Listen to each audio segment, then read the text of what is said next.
kasus pemberian uang kepada pihak instansi pemerintah bisa dikatakan riswah, bisa dikatakan hadiah.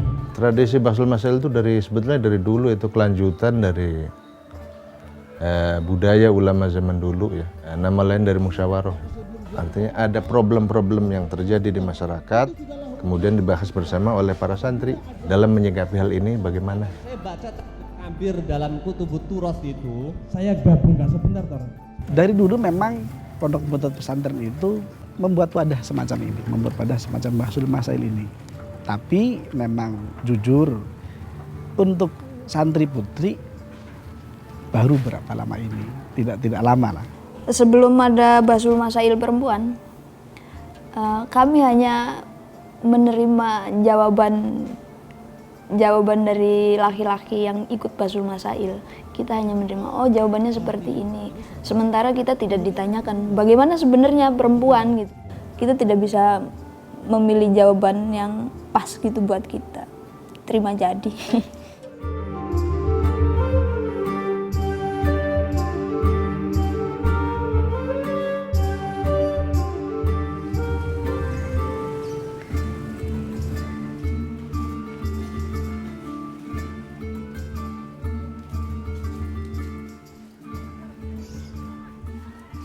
Santri-santri pondok pesantren dan orang-orang pondok pesantren ketika menanyakan sesuatu permasalahan tentang dirinya, itu ya mereka bingung gitu. Mau mencari jawaban ke siapa, nanya ke kiai tapi belum puas gitu. Karena yang merasakan bagaimana perempuan kan ya perempuannya sendiri gitu.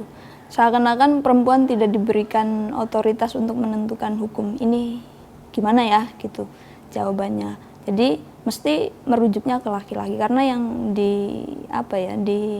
dipercaya adalah laki-laki.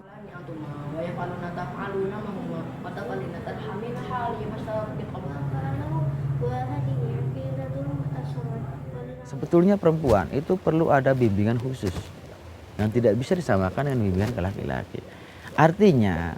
Artinya dalam penyampaiannya perlu ada penyampaian yang bersifat ringan, jangan yang bobot berat. Artinya juga mendefinisikan masalah itu jangan yang rumit, yang simpel. Perempuan dulu tidak mengadakan Bahsul Masail mungkin karena pertama perempuan masih ragu akan kemampuan dirinya. Terus perempuan masih menganggap bahwa sudahlah gitu.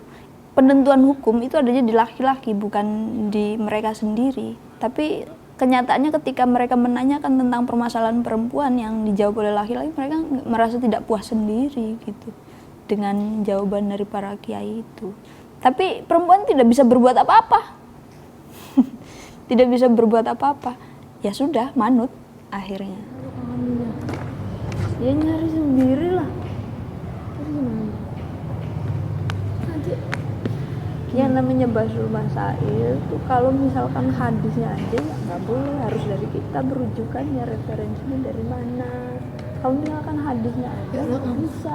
Iya kan, gimana merangsangnya itu gimana? Sekarang yang ukuran merangsang apa enggak tuh adanya di siapa? Waktu itu ada santri putri yang menanyakan beberapa pertanyaan tentang perempuan dengan saya. Dia bilang begini, Kang, Bahsul Masail itu apa gitu? Saya kok pengen Bahsul Masail. Kok sekarang yang pernah saya lihat gitu, sekarang yang Bahsul Masail itu laki-laki saja, apakah perempuan nggak boleh Bahsul Masail gitu? Kata siapa tidak boleh gitu? Ya buktinya nggak ada forum Bahsul Masail buat perempuan gitu. Coba dong Kang kita adakan forum Bahsul Masail. Dan akhirnya saya meminta izin dengan kiai-kiai gitu untuk mengadakan Bahsul Masail. Dan kiai-kiai itu menanyakan kembali, apakah perempuan siap gitu? Apakah perempuan sudah bisa gitu? Kalau sudah bisa silahkan gitu.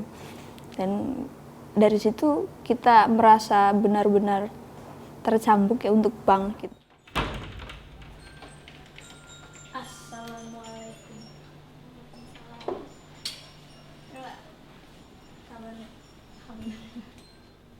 Tiap sesuatu yang baru mesti ada ini ya, ada kendala-kendalanya gitu. Mungkin karena para kiai belum mempercayai sepenuhnya kepada perempuan, apakah bisa gitu perempuan Bahsul Masail gitu. Mungkin itu kendala yang sangat besar sekali bagi kami. Kami mengumpulkan kayak organisasi-organisasi keperempuan dulu, terutama yang di NU-NU-nya gitu, kayak IPPNU, karena dari sini nanti para kiai bisa percaya sepenuhnya. Terus juga organisasi gerakan perempuan yang lainnya, misalkan Fahminanya atau IW-nya itu ke Baitul Hikmah. Nah, dari situ sudah terkumpul gitu dukungan-dukungan, barulah kita mengadakan gerakan selanjutnya, menyusun strategi. Kalau di pesantren mungkin perempuan agak di apa ya, kurang dianggap.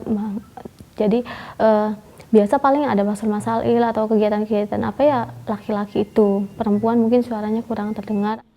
Mungkin perannya IPPNU itu mencoba meyakinkan para kiai-kiai, karena para kiai-kiai di Cirebon mungkin nggak asing dengan IPPNU.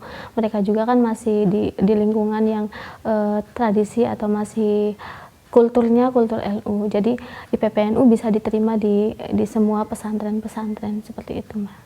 Mungkin Kang Dede pengen kerjasama atau ngobrol-ngobrol, sharing-sharing bagaimana teknisnya atau bagaimana kita bisa memasuki wilayah-wilayah pesantren-pesantren di wilayah 3 Cirebon. Saya pertemukan dia juga, perkenalkan dengan teman-teman saya yang dari beberapa pesantren di Cirebon, mungkin dari pesantren Gedongan, dari pesantren Ciwaringin, Kempek, dan itu mungkin, Mbak. Nah, setelah itu kita ketemu, ngobrol-ngobrol, Kang Dede ketemu dengan ini diobrolkan gimana, akhirnya itu punya inisiatif untuk mengadakan Basul Masail di pesantren-pesantren wilayah 3 Cirebon.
Bismillahirrahmanirrahim. Assalamualaikum warahmatullahi wabarakatuh. Kami dari Pondok Pesantren Amparan Jati. Kami dari Majalengka, Pondok Pesantren Rodatul Muftariin. Kami dari Pondok Pesantren Asyakiro Buntet Pesantren Cirebon. Iya, kami dari Ponpes Al Istiqomah. Kami dari Pondok Pesantren Buntet. Pada saat ini, fenomena jilbabs atau mengenakan jilbab namun berpakaian ketat sehingga menampakkan bagian-bagian tubuh dan lekukan tubuh itu menjadi sorotan publik yang menimbulkan banyak pro dan kontra.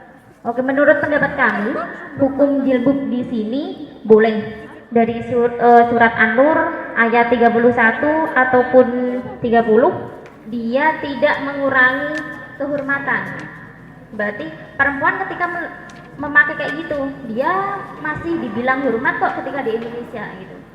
Hukum jilbab itu makruh tapi lebih condong ke haram. Ibaratnya dalam kitab Fathul Mu'in juz 1 Shahifah 133. Tadi ada menarik yang berpendapat mubah, itu menarik itu sehingga pada tepuk tangan. Ada juga yang berpendapat makruh, ada juga yang berpendapat haram. Memakai jilbab yang seperti itu ya tertentu dalam berbagai kondisi seperti apa kan begitu.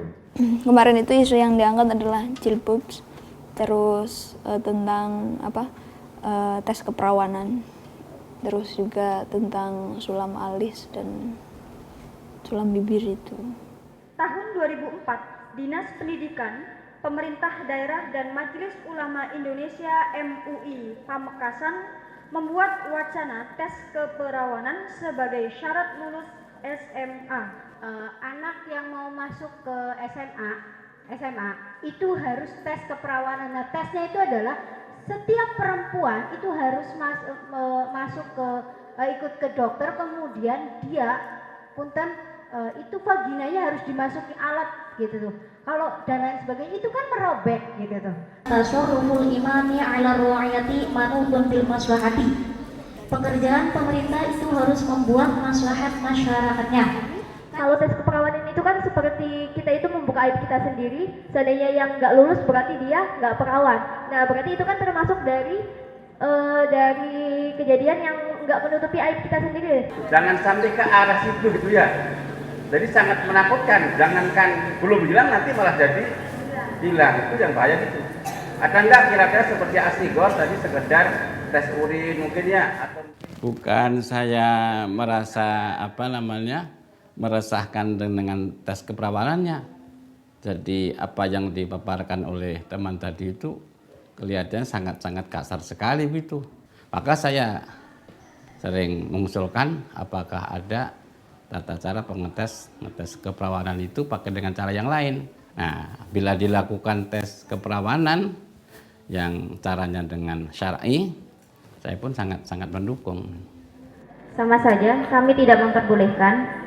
Ini dilandasi ayat surat An-Nahl ayat 128. Di situ ada muhsinun, orang yang berbuat kebaikan. Itu kan jelas-jelas madharat kan buat perempuan gitu. Tidak memuaskan dan sedikit-sedikit dikat oleh musohi, padahal kita kan harusnya punya pikiran sendiri dan kita perempuan, musohi laki-laki, yang mengerti kita ya kita sendiri. Itu bagaimana?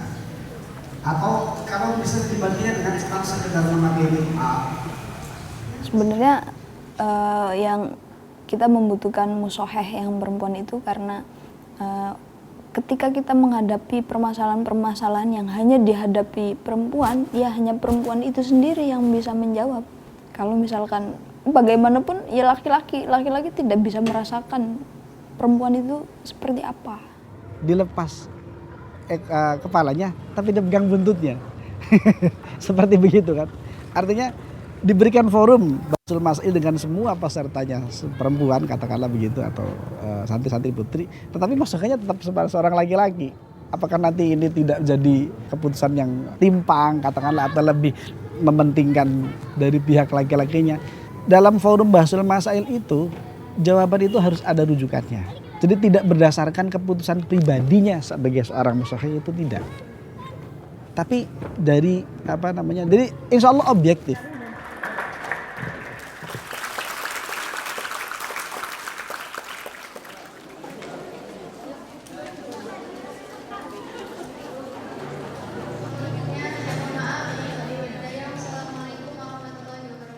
Catatan penting untuk Basul Masail yang telah dilakukan kemarin adalah kita harus mematangkan mematangkan takbir yang benar-benar ada keberpihakan kepada perempuan, benar-benar dimatangkan lagi. Terus yang kedua, mungkin enaknya kita musohehnya perempuan karena sulit sekali untuk mencari musoheh yang perempuan gitu.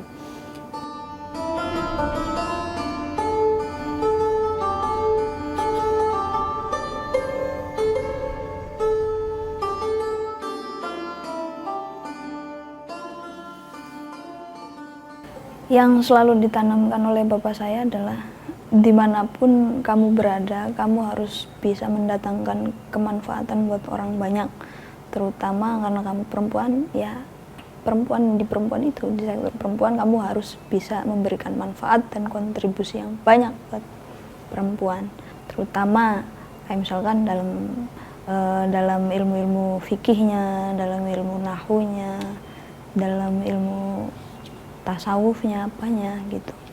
Saya harus menempuh jalan yang teramat panjang, masih panjang sekali jalan saya untuk menuju kepada apa yang saya harapkan dan kepada apa yang perempuan-perempuan impikan gitu. Jadi masih sangat panjang sekali.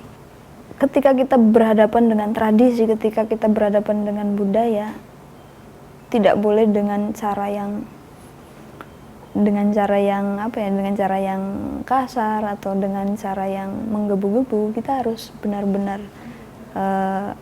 dengan menghadapinya dengan cara yang santai, tapi dengan kepastian gitu. Nggak bisa kita berhadapan dengan budaya atau tradisi dengan cara yang frontal, dengan cara yang bisa merusak kekeruhan persepsi di antara kita semua gitu. Jadi harus benar-benar dengan hati